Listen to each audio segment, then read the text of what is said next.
Catherine stood at the tall windows of Thornfield Manor, watching the morning mist roll across the gardens she had come to love so deeply. Her fingers traced the cool glass as she tried to memorize every detail of the view that had become her sanctuary over the past 15 years. The ancient oak trees stood like silent guardians, their branches heavy with the weight of countless seasons, much like the weight she now carried in her heart.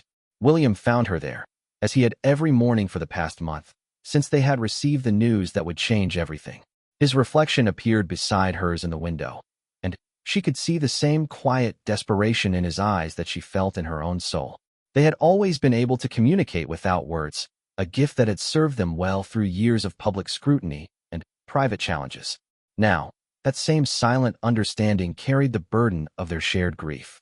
"The children are asking questions again," William said softly, his voice barely above a whisper. Catherine nodded, knowing that their twins, Emma and James, could sense the change in their parents even at their young age of 8. Children possessed an intuitive understanding of when their world was shifting, even when the adults around them tried desperately to maintain the illusion of normalcy. Catherine had always prided herself on being strong, on facing whatever challenges life presented with grace and determination. Growing up as the daughter of a middle-class family, she had learned early that life rarely handed you what you wanted without a fight. When she met William at university, she never imagined that their love story would unfold under the constant gaze of the public eye, or that she would one day call a centuries-old manor home. Their courtship had been a fairy tale that captured the imagination of people around the world. A commoner and a future duke, their love seemed to bridge worlds and prove that true connection transcended social boundaries. Their wedding had been watched by millions, and Catherine had walked down the aisle feeling like the luckiest woman alive. She had found not just love, but a partner who shared her values, her sense of duty, and her quiet strength. The early years of their marriage had been filled with joy and purpose. They had traveled together, supporting various charitable causes, and building a life that balanced public service with private happiness. When the twins were born, Catherine felt as though her world was complete. She had a loving husband, beautiful children, and a role that allowed her to make a meaningful difference in the world. But life, Catherine had learned, had a way of testing even the strongest foundations. The first sign that something was wrong had come 6 months ago, during what should have been a routine medical appointment.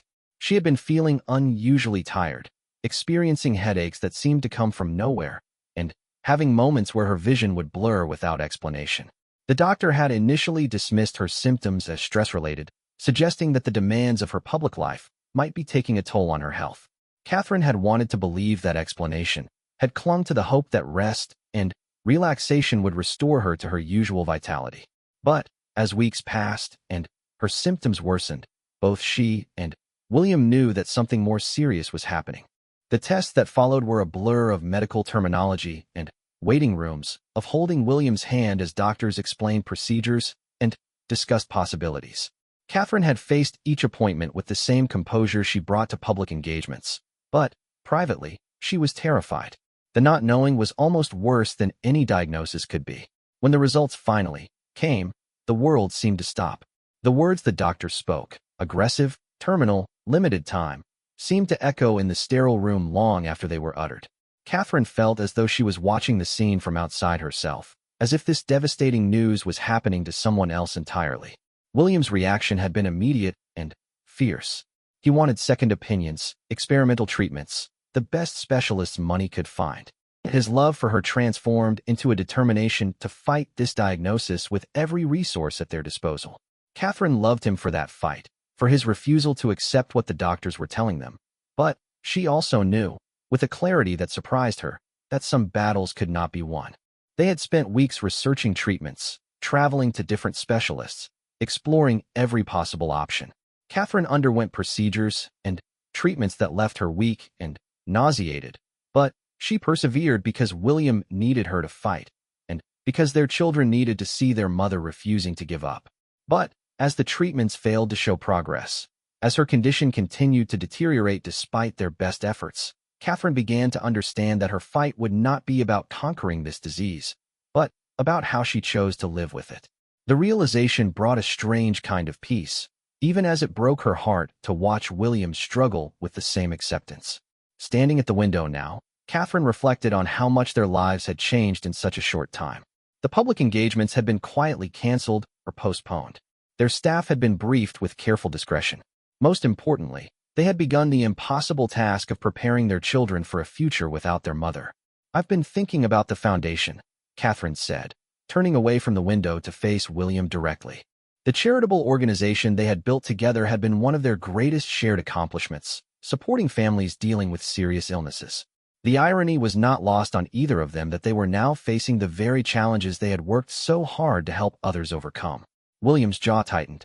"We don't need to discuss that now." "Yes, we do," Catherine replied gently but firmly. "We need to discuss all of it. The children's education, the foundation's future, how you'll manage everything when." She let the sentence hang between them, unfinished but perfectly understood. William turned away, his shoulders rigid with tension. Catherine knew that these conversations were torture for him, that every practical discussion felt like a betrayal of hope. But she also knew that her greatest gift to him and their children would be ensuring that they were as prepared as possible for what lay ahead. The sound of children's laughter drifted up from the garden below, where Emma and James were playing with their grandmother. William's mother had been a pillar of strength throughout this ordeal, stepping in to help with the children while maintaining the cheerful normalcy they desperately needed. Catherine was grateful for that support, knowing that the children would need all the love and stability they could get in the months and years to come. "I want to tell them together," Catherine said. "Soon. They deserve to hear it from us, not to figure it out from whispered conversations and sad looks." William nodded, though she could see the effort it took him to agree.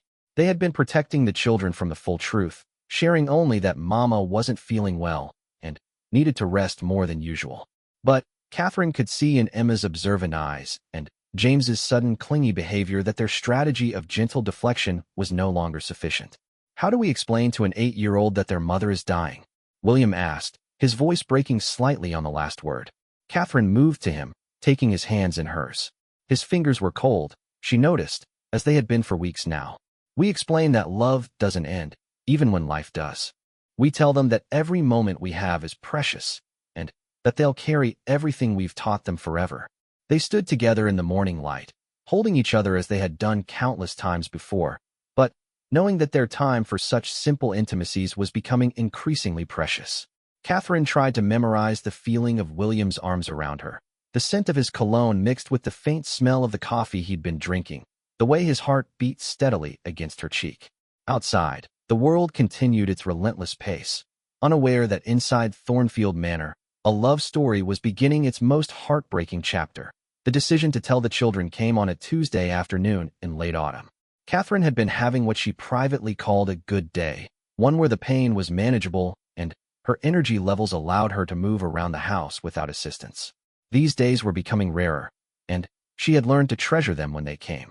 Emma and James had returned from school full of their usual energy, chattering about their lessons and playground adventures. Catherine watched them with an intensity that seemed to capture every gesture, every expression, storing these ordinary moments like precious photographs in her memory. She noticed how Emma's hair caught the afternoon light streaming through the library windows, creating golden highlights that reminded Catherine of her own mother. James had developed a habit of pushing his glasses up his nose when he was thinking hard about something, a gesture so reminiscent of William at the same age that it made her heart ache. "Mama, are you feeling better today?" Emma asked, settling beside Catherine on the sofa with the intuitive awareness children possess for their parents' well-being. "You look prettier when you smile."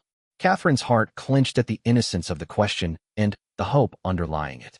"I'm feeling well enough to spend time with my favorite people," she replied, pulling Emma close. "In fact, Papa and I wanted to talk with you both about something important." James looked up from the building blocks he'd been arranging on the carpet, his small face immediately serious. At 8 years old, he was already showing signs of the thoughtful nature that would serve him well in life, but Catherine worried about how that same sensitivity would handle what they were about to share. William entered the library carrying a tea tray, a domestic gesture that would once have been handled by staff, but had become part of their new normal. They had slowly reduced the household presence, wanting these conversations and moments to be truly private. Catherine appreciated how William had adapted to these changes, embracing a more intimate family dynamic even as their world was contracting. "Children, come sit with us," William said, his voice carefully controlled but warm. Emma immediately moved to claim the space between her parents, while James climbed onto William's lap with the unconscious trust of childhood. Catherine had rehearsed this conversation countless times in her mind, consulting with the children's counselor about the best approach, reading books about helping children understand terminal illness. But now, facing her beautiful children in the soft afternoon light, all her prepared words seemed inadequate. "You know that Mama has been sick," William began, his hand finding Catherine's and holding it tightly. "We've been working with doctors to try to make her feel better, but the medicine isn't working the way we hoped it would." Emma's brow furrowed with concentration. "But you'll get different medicine, right? Like when James had that ear infection and the first medicine didn't work?" Catherine felt tears threaten, but forced herself to remain composed. "Sometimes, sweetheart, there are illnesses that are too strong for any medicine to fix. The sickness I have is one of those kinds." The silence that followed seemed to stretch forever. Catherine could see both children processing this information, their young minds working to understand concepts that were difficult even for adults to fully grasp. James spoke first, his voice small but clear. "Are you going to die, Mama?" The directness of childhood cut through all pretense and careful phrasing. Catherine looked into her son's eyes, seeing William's same deep blue gaze, and knew that anything less than complete honesty would be a disservice to his intelligence and their relationship. "Yes, darling," she said softly. "I am going to die, but not right away. We'll have more time together, time to talk and laugh and make special memories." Emma burst into tears, burying her face against Catherine's shoulder. "I don't want you to die. Can't you just try harder to get better?" Catherine held her daughter close, feeling the small body shake with sobs that seemed too big for such a little person to contain. "Oh, my brave girl, I have tried so very hard. Papa and I have done everything we possibly can. Sometimes, no matter how hard we try, we can't change what happens to our bodies." James remained quiet, but Catherine could see tears rolling down his cheeks. William lifted him gently, holding him against his chest in the protective embrace that had comforted both children since birth. "What will happen to us?" Emma asked through her tears, voicing the fear that Catherine knew lay at the heart of every child's understanding of death, the terror of abandonment, of being left alone in a world that suddenly seemed uncertain. "Papa will take care of you," Catherine said firmly, "and Grandmother will be here more often, and all the people who love you will make sure you're safe and happy. You'll go to the same school, live in the same home, and have all the same routines that make you feel secure." William's voice was thick with emotion when he spoke. "And we're going to make sure you remember everything wonderful about Mama. We'll look at photos together and tell stories about all the fun times we've had. Love doesn't disappear when someone dies. It stays in our hearts forever." The conversation continued for over an hour, with questions ranging from the practical, "Who will help me with my hair for school?" to the profound, "Will you be able to see us from heaven?" Catherine answered each query as honestly as her own understanding allowed, while William provided the steady reassurance that both children needed. By evening, after much crying and many hugs, both children seemed to have reached a fragile acceptance of their new reality. They insisted on sleeping in their parents' room that night, creating a family cocoon on the large bed where they had often gathered for Sunday morning stories and quiet conversations. In the days that followed, Catherine was amazed by her children's resilience. They continued going to school, playing with friends, and engaging in their usual activities, but there was a new tenderness in how they interacted with her. Emma began bringing her small gifts, drawings, flowers from the garden, smooth stones she found interesting, as if offering tokens of love could somehow alter their situation. James became more cuddly, often climbing into Catherine's lap during her rest periods and simply sitting quietly with her. She treasured these moments of wordless companionship, understanding that he was processing his emotions in his own way and finding comfort in physical closeness. The school was informed of the situation, and Catherine was grateful for their sensitivity in handling the children's emotional needs while maintaining normal expectations for their academic performance. The counselor recommended maintaining as much routine as possible while being flexible about the children's varying emotional states. Catherine also began the delicate process of creating memories that would outlast her physical presence. She started recording bedtime stories, writing letters for future birthdays and milestones, and working with William to compile photo albums that would help the children remember their life together. One afternoon, While working on a scrapbook in the library, Emma approached with a serious expression. "Mama, will you forget about us when you die?" Catherine set aside her materials and gave Emma her full attention. "Oh, my darling, no. I could never forget about you. You and James are the most important part of who I am. Even when my body stops working, everything I love about you will be part of me forever." Emma nodded solemnly, then climbed onto Catherine's lap to examine the scrapbook pages. "Will you tell me about this picture?" Catherine smiled, looking at a photo from the children's 5th birthday party. "This was when you and James decided you wanted to have a picnic party in the rain. Do you remember? We set up tables in the conservatory and pretended we were having an outdoor adventure." As Catherine recounted the story, she watched Emma's face light up with the memory. These moments of shared remembrance were becoming precious rituals, ways of reinforcing the bond between them while creating a foundation of happy memories that would sustain Emma long after Catherine was gone. The evening brought another family conversation, this time about traditions they wanted to establish and promises they wanted to make to each other. Catherine was learning that facing death with children required not just honesty about loss, but creativity in building bridges between the present and the future they would navigate without her. November brought an unexpected gift, a period of relative stability in Catherine's condition that allowed for what the doctors cautiously called quality time. The aggressive treatments had been discontinued in favor of palliative care focused on comfort and maintaining her strength for as long as possible. Catherine found a strange peace in this shift, as if accepting the inevitable had freed her to focus on what truly mattered. She decided to use this time to create what she privately thought of as a living legacy, not just memories and mementos for her children, but active involvement in shaping their future. Working closely with William, she began documenting everything from family traditions to her hopes and dreams for Emma and James as they grew up. The foundation had become a particular focus. Catherine spent hours with the board members, ensuring that the organization's mission would continue and evolve even without her direct involvement. She was especially passionate about expanding their support programs for families dealing with childhood grief, knowing that her own children would soon join those ranks. "I want there to be resources," she told Margaret, the foundation's director, during one of their planning meetings. "Not just for children who lose parents, but for the parents who are trying to prepare their children for loss. No one should have to navigate this alone." Margaret, a woman whose own experience with early widowhood had led her to this work, nodded with understanding. "We'll create a comprehensive program. Support groups, counseling resources, educational materials for schools and families." Catherine felt a deep satisfaction in knowing that her personal tragedy could potentially help other families facing similar challenges. It gave meaning to her situation beyond the private sphere of her own family's grief.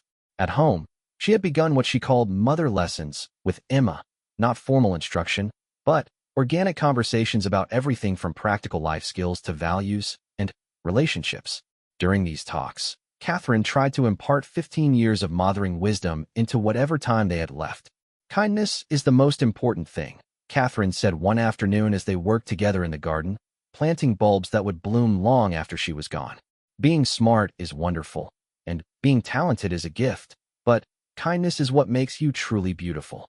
Emma nodded seriously, carefully placing a tulip bulb in the soil they had prepared together. "Like how you're kind to everyone, even when you don't feel good?" Catherine smiled, touched by her daughter's observation. "Sometimes being kind means putting other people's feelings first, even when we're hurting. But it also means being kind to yourself, knowing when to rest, when to ask for help, when to say no to things that don't serve your well-being." These conversations covered everything from friendships and school challenges to future relationships and career choices. Catherine tried to anticipate the questions Emma might have in years to come and provide guidance that would resonate as she grew and matured. With James, the approach was different. He was more action-oriented than his sister, preferring to express and receive love through shared activities rather than conversations. Catherine began teaching him skills that would create ongoing connections to her memory, cooking simple meals, tending to plants, even basic sewing repairs. "Mama, will Papa know how to make pancakes the way you do?" James asked one morning as they worked together in the kitchen. "Let's teach him together," Catherine replied, though the simple task of mixing batter had left her more tired than it once would have. "And I'll write down all our favorite recipes so you can make them when you're older and teach your own children someday." James beamed at this prospect, carefully measuring ingredients with the intense concentration he brought to everything he cared about. Catherine watched his small hands work and tried to memorize the moment. The morning sunlight streaming through the kitchen windows, the smell of vanilla and cinnamon, the sound of her son's quiet humming as he stirred the batter. William had thrown himself into documenting everything, becoming almost obsessive about capturing their daily life on video and in photographs. Catherine understood his need to preserve these moments, even as she gently reminded him to experience them fully rather than viewing them only through a camera lens. "You're going to have wonderful memories," she told him one evening as he edited video footage on his laptop. "But make sure you're making new ones too, not just recording them." William looked up from his work, and Catherine could see the exhaustion and grief he was carrying despite his determined optimism. "I just want to make sure they remember. I want to make sure I remember." Catherine moved to sit beside him, watching clips of Emma and James playing in the garden, laughing at something she had said off camera. "They'll remember because you'll help them remember. And you'll remember because these moments are written on your heart." They began establishing new traditions that would continue after Catherine's death. Friday nights became family story time, where they would take turns sharing tales from their own childhoods or creating fantasy adventures together. Sunday mornings were designated for pancake and planning, where they would enjoy Catherine's special recipe while discussing the week ahead and any special activities they wanted to include. Catherine also insisted on having individual dates with each family member. She and Emma had tea parties where they dressed up and discussed literature, art, and life philosophy with the seriousness that Emma appreciated. Her times with James often involved building projects or nature walks, activities that suited his more kinetic learning style. Her dates with William were perhaps the most important and the most difficult. They would take long drives through the countryside, talking about everything and nothing, often ending at places that held special significance in their relationship. These conversations covered practical matters like financial planning and the children's education, but also deeper topics about love, loss, and how William would rebuild his life after she was gone. "I don't want you to be alone forever," Catherine said during one of these drives, watching the autumn landscape blur past the car windows. "The children need to see that love can exist again, that happiness is possible even after loss." William's hands tightened on the steering wheel. "I can't imagine loving anyone else." "You can't imagine it now," Catherine replied gently. "But someday, when the grief isn't so sharp, there might be room in your heart for someone who appreciates the wonderful father and partner you are. I want that for you." These conversations were among the hardest they had, but Catherine felt they were necessary. She was determined that her death would not become a prison for those she loved most, but rather a foundation for continued growth and happiness. The children's questions continued to evolve as they processed their new reality. Emma began asking about practical matters. Who would help her choose clothes for special occasions? Who would teach her about makeup and boys when she was older? Who would help her plan her wedding someday? James wanted to know if Catherine would somehow know about his achievements, if she would be proud of him even if she couldn't be there to see his accomplishments. Catherine answered these questions with a mixture of honesty and hope, always emphasizing the continuing presence of love even in physical absence. She began creating what she called milestone letters, notes to be opened on birthdays, graduations, wedding days, and other significant moments in their lives. "I may not be there in person," she told them, "but my love for you will be there. And Papa will be there, and Grandmother, and all the people who care about you will help celebrate these important moments." The approach of Christmas brought both anticipation and sadness. It would likely be Catherine's last Christmas with her family, and everyone was determined to make it special while avoiding the desperation that could overshadow genuine joy. Catherine began working on Christmas gifts that would last beyond the holiday. A cookbook of family recipes for Emma, a wood-burning kit, and project plans for James, a leather-bound journal for William, filled with her thoughts about their years together and hopes for his future. As winter settled over Thornfield Manor, Catherine found herself treasuring the small moments that comprised their daily life. The sound of Emma practicing piano in the music room, James's excited chatter about his science projects, William's quiet presence as they read together in the evenings. These ordinary moments had become extraordinary simply because she knew their number was finite. December arrived with an unexpected blizzard that transformed Thornfield Manor into a winter wonderland, but also served as a stark reminder of life's unpredictability. Catherine woke one morning to find her energy significantly diminished, and both she and William recognized that they were entering a new phase of her illness. The medical team had prepared them for this transition, explaining that there would likely be a period where Catherine's condition would deteriorate more rapidly. However, knowing something intellectually and living through it emotionally were vastly different experiences. Catherine found herself sleeping more during the day and experiencing increased difficulty with tasks that had previously been manageable. Simple activities like climbing the stairs or walking to the garden became challenging, then impossible. William quietly arranged for a hospital bed to be placed in their bedroom, understanding that maintaining normalcy for as long as possible was important to Catherine's sense of dignity. The children adapted to these changes with the remarkable resilience that had characterized their response throughout this journey. They began spending more time in their parents' bedroom, doing homework at the small table by the window while Catherine rested, reading aloud from their favorite books, or simply sitting quietly nearby. Emma took on a more protective role, often intercepting visitors or phone calls to ensure her mother could rest undisturbed. She had developed an intuitive understanding of Catherine's energy levels and would suggest activities or rest periods accordingly. James became even more physically affectionate, as if sensing that opportunities for hugs and cuddles were becoming more precious. He would climb carefully onto Catherine's bed each morning before school and each evening before bedtime, sharing the small details of his day and seeking the reassurance that only a parent's presence could provide. William struggled more visibly with these changes. Catherine could see him fighting against the reality of her declining condition, working harder to maintain cheerful optimism that was becoming increasingly forced. She knew that his struggle came from love, but she also worried about the burden he was placing on himself. "It's okay to be sad," she told him one evening as he helped her with the simple task of brushing her hair, something she could no longer do easily herself.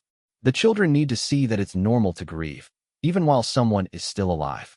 William paused in his careful strokes, meeting her eyes in the vanity mirror. "I want to be strong for them." "Showing your feelings is strength," Catherine replied. "Pretending everything is fine when it's not teaches them that emotions should be hidden. They need to learn that love and sadness can exist together." This conversation marked a turning point in how their family processed the evolving situation. William began allowing himself to show more authentic emotions, and the children responded by expressing their own feelings more openly. Paradoxically, this increased honesty about their sadness seemed to create more space for genuine moments of joy. Christmas preparations took on special significance that year. Catherine participated as much as her energy allowed, helping to plan menus and choose gifts while delegating the physical tasks to others. The household staff, many of whom had served the family for years, threw themselves into creating a celebration that would honor both tradition and the poignancy of the moment. Catherine had always loved Christmas at Thornfield Manor. The ancient house seemed designed for the holiday, with its massive fireplaces, grand staircase perfect for garlands, and numerous rooms that could be transformed into festive spaces. This year, she found herself seeing the decorations through new eyes, appreciating not just their beauty but their connection to family history and tradition. "Tell me about Christmas when you were little," Emma requested one afternoon as they sorted through ornaments together. Catherine sat in a comfortable chair while Emma carefully unpacked decorations, each one carrying its own story and memory. Catherine smiled, holding a delicate angel ornament that had belonged to her own mother. "When I was your age, we lived in a much smaller house, but grandmother always made Christmas feel magical. We would spend weeks making presents for each other instead of buying them, and Christmas morning was full of surprises that came from the heart rather than the store." Emma examined the angel ornament carefully. "Did you always know you wanted to be a mama?" "I knew I wanted a family," Catherine replied, "but I never imagined I would be blessed with children as wonderful as you and James. Being your mother has been the greatest privilege of my life." These conversations happened naturally throughout their daily routines, weaving together past, present, and future in ways that helped Emma understand her place in the continuum of family history. Catherine was intentional about sharing stories that would give her children a sense of identity and belonging that extended beyond her own presence in their lives. James, meanwhile, had become fascinated with the logistics of Christmas. He wanted to understand every aspect of the celebration, from how the tree was chosen and decorated to how presents were wrapped and distributed. Catherine recognized his need to feel involved and in control of elements within this situation where so much felt beyond anyone's control. Can we make cookies for Santa? Even though I know you and Papa are really Santa? He asked one afternoon with the matter-of-fact acceptance of childhood. Catherine laughed, delighted by his practical approach to holiday magic. Absolutely. And we'll make extra cookies for Papa, since being Santa is hard work. The cookie-making session became one of Catherine's most treasured memories from that December. Despite her limited energy, she sat at the kitchen table directing operations while James measured ingredients, and Emma decorated the finished cookies with careful artistic attention. William captured much of the afternoon on video, but Catherine was more focused on the immediate sensory experience. The warmth of the kitchen, the children's concentrated expressions, the smell of vanilla and cinnamon that would forever remind her of family and love. Christmas Eve arrived with the kind of perfect snow that seemed designed for holiday cards. The family attended the traditional evening service at their local church, where Catherine was moved by the familiar carols and the sense of community that surrounded them. Many parishioners approached with gentle words of support and love, offering prayers and practical assistance without making Catherine feel like an object of pity. That night, after the children were finally settled in bed despite their excitement about Christmas morning, Catherine and William sat by the fire in their bedroom, sharing the quiet intimacy that had sustained their relationship through both joyful and difficult times. "Are you ready for tomorrow?" William asked, though Catherine understood he was asking about more than just Christmas morning. "I'm ready for whatever time we have," she replied, reaching for his hand. "I'm grateful for this Christmas, for all the Christmases we've had, and for knowing that you and the children will create beautiful new Christmas memories together." William brought her hand to his lips, kissing her palm in a gesture of tenderness that had been part of their private language since their early courtship. "I love you," he said simply. "And I love you," Catherine replied. "That love is going to last forever, even when everything else changes." Christmas morning brought the controlled chaos that Catherine remembered from previous years, but filtered through the heightened awareness that made every moment more vivid and precious. Emma and James approached their gifts with the perfect mixture of excitement and gratitude that their parents had worked to instill over the years. The special gifts Catherine had prepared were saved for last. Emma opened her cookbook with tears of joy, immediately sitting beside her mother to plan which recipes they would try together. James carefully examined his wood-burning kit, already envisioning the projects they could create. William's journal remained unopened by mutual agreement. It was meant for later, for the quiet moments when he would need her words most. But perhaps the most meaningful gift was one that hadn't been planned. As the family gathered around the piano for their traditional Christmas afternoon carol singing, Emma and James flanked Catherine on the piano bench while William stood behind them, his hands resting on her shoulders. Catherine's voice was weaker than in previous years, but it blended with her children's clear tones and William's steady bass to create something beautiful and complete. In that moment, surrounded by music and love, Catherine felt a peace that transcended their circumstances. This was what she wanted her family to remember, not the sadness of impending loss, but the fullness of love that had defined their life together. As evening approached and the excitement of Christmas Day wound down, Catherine reflected on the success of their celebration. They had managed to honor their traditions while creating new memories, to acknowledge their sadness while still experiencing genuine joy. Most importantly, they had demonstrated to Emma and James that love could transform even difficult circumstances into something meaningful and beautiful.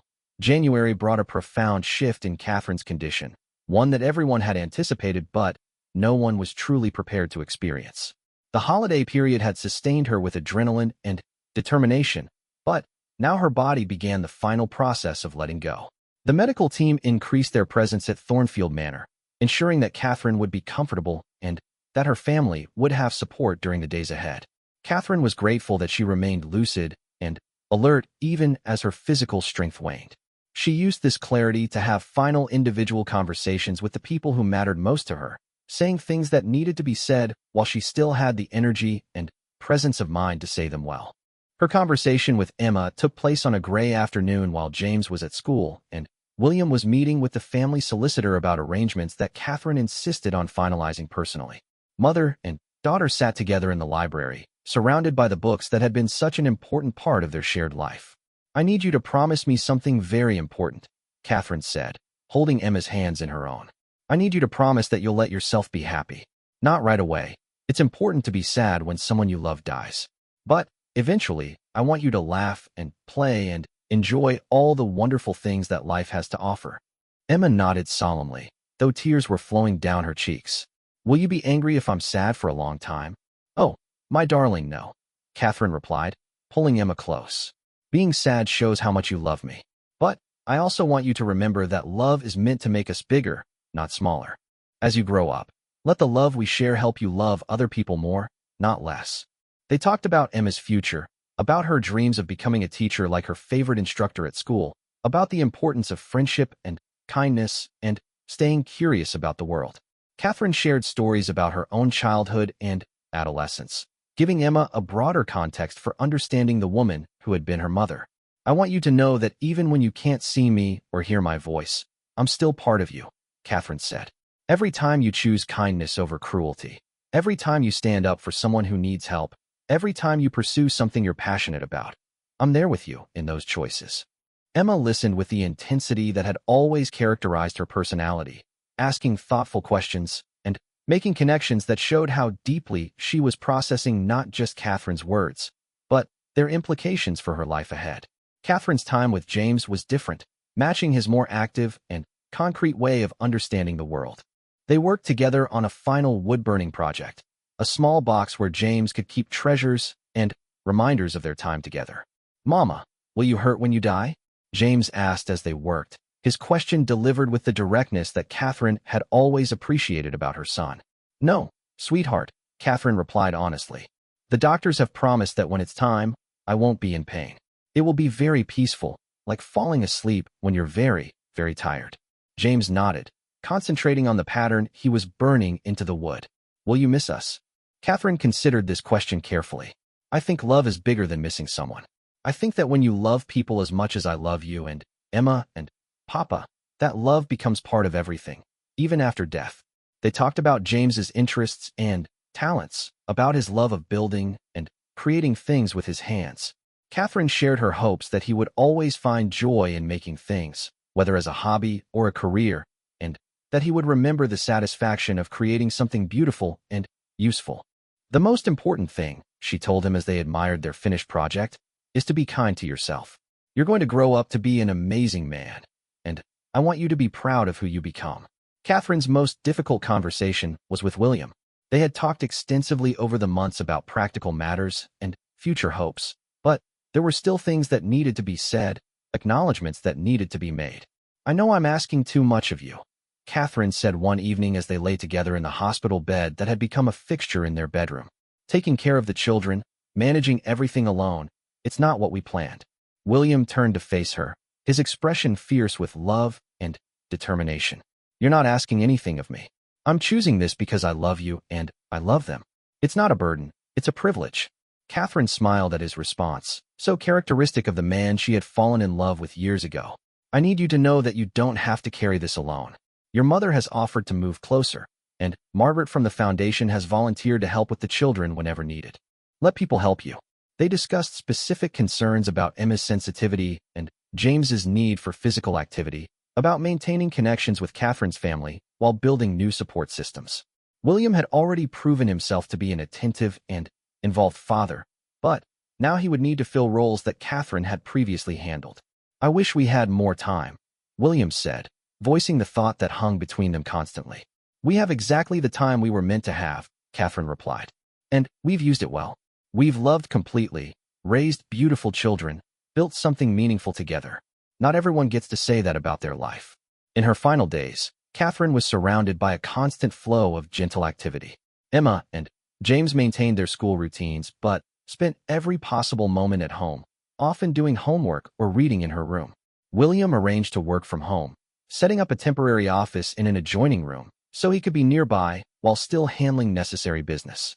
Friends and family visited in carefully managed shifts, each bringing their own form of love and farewell. Catherine was touched by the care people took to make their visits positive rather than mournful, sharing favorite memories and expressing gratitude for her impact on their lives. The hardest part was watching her children try to balance normal childhood behavior with the enormous emotional weight they were carrying. Catherine was grateful when she heard Emma laughing with a friend on the phone, or when James became completely absorbed in a building project, forgetting for a moment about his mother's condition. That's how it should be, she told William one afternoon, watching James play in the garden with his grandmother. Children should be children, even when everything else is uncertain. On a Tuesday morning in late January, Catherine woke with an unmistakable sense that her time was nearly over. The feeling was not frightening, but rather brought a sense of completion, as if she had finished everything she needed to accomplish. She asked William to bring the children to her, and the family spent the morning together in the bedroom, reading stories and sharing quiet conversation. Catherine felt deeply peaceful, surrounded by the people she loved most, and knowing that she had given them everything she had to offer. "I need you all to know," she said as afternoon light slanted through the bedroom windows, "that being your wife and your mother has been the greatest joy of my life. You have made me happier than I ever dreamed possible." Emma and James curled up on either side of her, while William sat nearby, his hand resting gently on her arm. Catherine looked at each of their faces, memorizing these final moments together while they were all present and alert. As the day progressed, Catherine felt herself growing tired in a way that felt different from her usual exhaustion. She slept more, spoke less, but remained aware of the love surrounding her. William read aloud from their favorite books. The children sang soft songs, and Catherine drifted in and out of consciousness, feeling completely surrounded by the people who mattered most. On Wednesday evening, as winter rain tapped gently against the windows of Thornfield Manor, Catherine Ashworth passed away peacefully in her sleep, surrounded by her beloved family. Her final conscious thought was a prayer of gratitude for a life filled with love and a death made beautiful by the presence of those who would carry her memory forward. The silent farewell she had dreaded became instead a moment of profound connection, as her family felt not the ending of love, but its transformation into something that would sustain them through all the years to come.